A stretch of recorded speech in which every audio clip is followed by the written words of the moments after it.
Dengue আক্রান্ত হয়ে সবশেষ ২৪ ঘন্টায় ৫ জনের মৃত্যু হয়েছে। একই সময়ে আক্রান্ত হয়েছেন আরও ৫৩৪ জন। আজ স্বাস্থ্য অধিদপ্তরে দেওয়া সংবাদ বিজ্ঞপ্তিতে এই তথ্য জানানো হয়েছে। বিশেষজ্ঞরা বলছেন, এখনই সঠিক ব্যবস্থা না নিলে ডেঙ্গু পরিস্থিতি আরও খারাপ হতে পারে। হাসানুল শাওনের রিপোর্ট।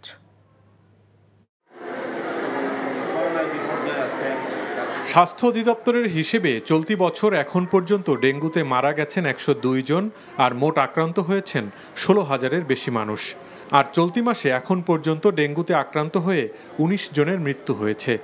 সব মিলে পরিস্থিতি দিন দিন উদ্বেগজনক হচ্ছে বলে মনে করছেন বিশেষজ্ঞরা।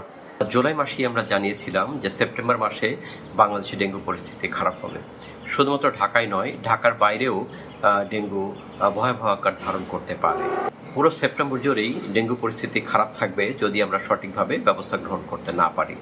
ঢাকার পাশাপাশি চট্টগ্রাম এবং খুলনা সহ বেশ কিছু জেলায় ডেঙ্গু আক্রান্তের সংখ্যা বাড়ছে। এ অবস্থায় মশা নিধনের উদ্যোগ নেওয়ার পরামর্শ বিশেষজ্ঞদের। এই মুহূর্তে যেটি করণীয় সেটি হচ্ছে হটস্পট ম্যানেজমেন্ট। যেই জায়গাগুলোতে, যেই বাড়িতে ডেঙ্গু রোগী আছে সেই বাড়ির চতুর্দিকে ২০০ মিটারকে কেন্দ্র করে ফগিং করে উড়ন্ত মশা মেরে দিতে হবে। সঙ্গে সঙ্গে লার্ভাল ম্যানেজমেন্ট এবং ব্রিডিং সোর্স ম্যানেজমেন্টও করতে হবে।